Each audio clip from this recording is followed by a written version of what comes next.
killer whales make killing look effortless, but in reality it's not easy. Their success lies in their ability to do everything together as a tightly knit family. It can take a young killer whale over 15 years to learn the intricate hunting techniques and essential life skills from its mother. These whales grow at a slow pace, much like humans, and have similar lifespans. Thanks to a group of French scientists who have dedicated more than 20 years to studying this particular family, we now understand just how much time and effort goes into teaching their young. One example is Delphine, a playful young female. At 14 years old, she has only one summer left to learn the skills she needs to become a proficient hunter. This family spends their summers halfway between the southern tip of Africa and Antarctica, patrolling the rugged shores of the Crozet Islands. These desolate volcanic outcrops, isolated in the roaring Forties, endure some of the harshest weather conditions. On stormy days, powerful winds blow freely across the open ocean, reaching speeds of 120 miles per hour, crashing into the islands and churning the waves into chaos. Only a handful of sheltered beaches provide refuge, drawing king penguins and elephant seals to their shores. However, for a young killer whale, any approach to land can be dangerous. Delphine finds herself in grave trouble. Her cries are faint, and she no longer has the strength to lift her tail. Without quick action, she risks death by dehydration if she cannot refloat herself. In her short life, Delphine has already seen several other Crozet whales perish under similar circumstances. As the youngest female in her family, Delphine is only 14 years old. It may have been the rough waves or her natural curiosity about the penguins that lured her too close to the shore. Regardless of the reason, her family will not abandon her. Her weak cries immediately draw them to her side. Her mother, Lyson, significantly larger and more experienced, takes a great risk by coming in so close to the dangerous shallows. But Delphine cannot rely solely on her family. She must take action herself. Lyson approaches her nose to nose, encouraging her daughter to make an effort. Raising her dorsal fin, Lyson demonstrates the movement Delphine needs to imitate. Slowly, Delphine begins to arch her body, but the relentless waves continue to push her back toward the shore. With renewed determination, she tries again, this time putting every ounce of her strength into hunching her body. Lyson stays by her side, urging her on. Bit by bit, like a caterpillar, Delphine begins to shuffle forward. The two are nearly touching now. Lyson swings her tail around to guide her daughter, staying side by side as Delphine inches her way toward deeper water. At last, Delphine breaks free. The entire family rushes to surround her, celebrating with noisy cries of relief and joy. Delphine has always been adventurous, and this isn't the first time her curiosity has led her into trouble. As a calf, she was once stranded and rescued by French scientists. Ever since that day, the family has trusted the divers, allowing them to get unusually close. Though scientists are trained to avoid anthropomorphizing, even they agree that Delphine is the most impulsive, spirited, and unpredictable member of this lively family. Fortunately, Delphine has her mother to provide balance. Lyson, easily recognized by the star-shaped pattern on her dorsal fin, is nearly 50 years old. She's an experienced matriarch and the leader of the pod. Another significant member of the group is Venus, a large female who is either Lyson's daughter or younger sister. Venus's 4-year-old calf, Junior, is the baby of the pod, and every member takes turns caring for him. The 5th member of the family is Rodion, known for his striking dorsal fin, which stands as tall as a man. Rodion is Lyson's eldest son, having reached sexual maturity more than a decade ago. In most mammalian societies, males leave their families to avoid inbreeding, but at 30 years old, Rodion remains with his mother. How Rodion manages to avoid mating with his mother and sister remains remains a mystery, one that long-term studies like this might one day unravel. Despite his size and strength, Rodion always defers to his mother's leadership. If Lyson has a challenging child, it's undoubtedly Delphine. With sexual maturity just around the corner, Delphine will soon bear the responsibility of raising her own calf. Yet, she still has several critical life skills to learn. It's time for Delphine to focus and learn the lessons her mother and family are trying to teach her. She needs to pay attention to the natural rhythm of the surf. When hunting, she'll need to recognize subtle changes in tempo when something splashes nearby. Today, Delphine can see the penguins clearly, but in the turbulent waters she'll encounter while hunting, she must identify penguins by their unique underwater sound signatures, not by sight. However, Delphine is easily distracted. Before long, she begins to play instead of concentrating. Her lack of focus causes her to miss something important, an essential cue she should have been listening for. Meanwhile, the elephant seals are making their way back to their breeding beaches after spending 8 months at sea. The seals are the primary reason several families of killer whales come to the Crozet Islands during the summer. The male seals are preoccupied with becoming beach masters. Only one will rule the beach. If the veteran's sharp teeth fail to intimidate younger challengers, there's only one way to establish dominance: fighting. The victor wins the right to mate with as many females as he can keep track of. However, most of the females are already pregnant from last year's beachmaster. They won't mate again until their pups are born and at least 3 weeks old. While the beachmaster waits for his chance, unable to feed or mate, the killer whales have no time to waste. To survive, the family must hunt at least 1 seal per day. Using a dialect unique to the Crozet whales, Lyson calls her family together and leads them to investigate another bay. She dedicated over 40 years to exploring and learning every corner of this coastline. Now she must pass on this invaluable knowledge to her family, leading them through a shortcut in the dense seaweed. As they move, Delphine starts to fall behind. She becomes captivated by the gentle swaying of the ribbon-like fronds. Once again, she's distracted. Slipping into a playful mood, an underwater grotto catches her attention and she veers off course. Delphine sends out the family's contact call.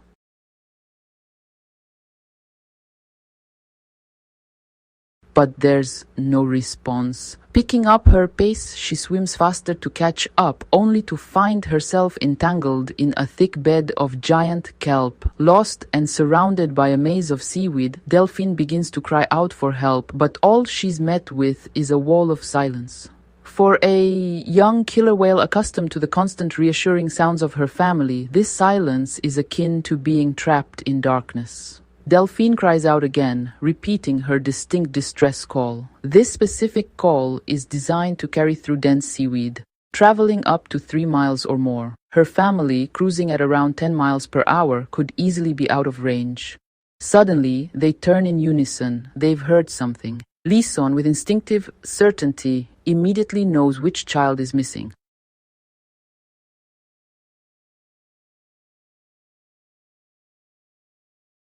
The family races toward the source of Delphine's distress signal. For the second time in just 2 weeks, they're on a rescue mission for their most mischievous member. Lyson relies on a crucial lesson she's taught her unpredictable daughter. When lost, stay in one place. Only by remaining still can Lyson pinpoint the location of her cries. After 2 long hours, the family finally reunites with Delphine. Despite her knack for finding trouble, Delphine receives a hero's welcome. Killer whales are highly social creatures and they'll seize any opportunity to celebrate. Perhaps their joy stems from the ever-present fear of losing a family member. A few years ago, an adult female from the pod vanished under mysterious circumstances, leaving a lasting impression. As the family celebrates, Junior tugs playfully at the same seaweed that had nearly trapped Delphine. The Crozet Islands are now basking in summer's brief arrival. At a chilly 10 degrees Celsius, it's as warm as it gets for the sunbathers on the beach. The beach master continues to wait, but the females are finally giving birth. Skuas and sheathbills circling a female are a clear sign that a pup is on the way. Exhausted but tolerant, the mother allows the skuas to clean up as long as they don't interfere. Before her pup can have its first drink, it must respond to her call. This ensures they'll always be able to locate each other in the crowded beach chaos. While the mother has done the hard work, the male appears even more fatigued. His rest is interrupted. An intruder has infiltrated the camp. Defeated bachelor males are always on the lookout for an opportunity to sneak in. The beachmaster spots not one but two intruders. What follows is a rare burst of energy, while Lyson's family watches, ready for anything. During the breeding season, the adult seals abstain from feeding, but sometimes they retreat to the sea to escape fights.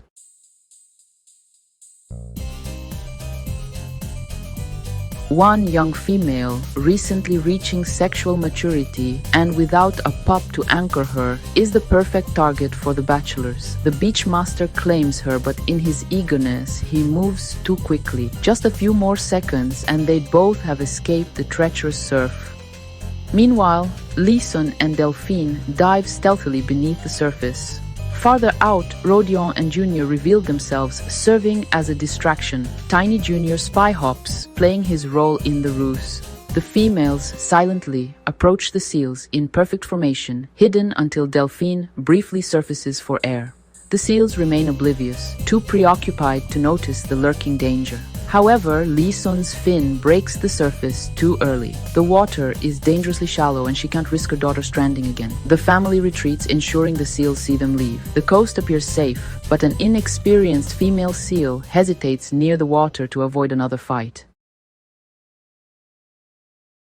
Lyson signals the family with her battle cry, announcing her attack. She seizes the seal, but managing its heavy weight alone is a challenge. Lyson struggles to guide the seal into deeper waters, safe enough for her family to join the hunt. Once in position, she urgently calls for reinforcements. Delphine mimics her mother, attempting to stun the seal. With precise coordination, the three females juggle the seal, ensuring it doesn't sink too far out of reach, though they could kill it quickly. The family uses this as a teaching moment for Delphine, giving her much-needed practice. Once the seal is subdued, Lyson calls Rodion and Junior to join them. Rodion and Lyson take turns holding the carcass, while the other tears off pieces of flesh.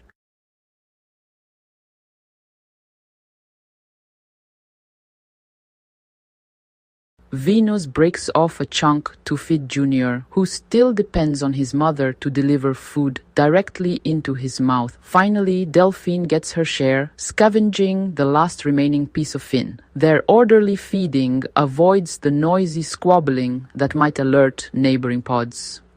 Meanwhile, quarrelsome giant petrels splash nearby, distracting the ever-curious Delphine. She should be searching for scraps while she still can. 10 minutes after the seal's death, there's nothing left but memories for the sea to reclaim. She tries to fight through the challenge, but Lyson and Venus surround her, forcing her to lie still and adjust to the unfamiliar sensation of solid ground beneath her body. Eventually, she's allowed to attempt an escape. She has to learn to arch and wriggle her body while simultaneously rolling sideways to slip off the gentle slope. Often, she quickly heads away from the shore, wary of any further plans Lyson might have for her. By midday, the surf rises again. Having missed the seal exodus, the whales shift their focus to the penguins. Unlike the seals, the penguins constantly dart in and out of the water throughout the day. Agile and swift, the penguins twist and turn far more easily than the larger whales. Once again, Delphine needs to master her family's specialized hunting technique. She tunes into the unique rhythm of the porpoising penguins, blending it with the natural beat of the sea. Offshore, Rodion shadows the same group, brimming with excitement after morning of waiting. Delphine reveals herself too soon, but the others are prepared. The males drum the water, cutting off the penguins' escape to the open sea and creating chaos. Panicked penguins race toward the rocks, but not all find refuge. Now Delphine has her chance to prove herself, but she hesitates. Lyson and Venus step in to demonstrate. The key is focusing on a single target and ignoring the surrounding frenzy. Venus strikes first, but deliberately leaves the penguin alive, perhaps giving Delphine the opportunity to learn. Delphine still struggles, even with the basics of eating a penguin.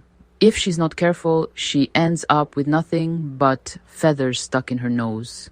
The proper technique involves squeezing the meat out of the body, requiring practice to make the effort worthwhile. Each bird yields little more than a snack, leaving behind a skin and feather husk that sinks to the seabed.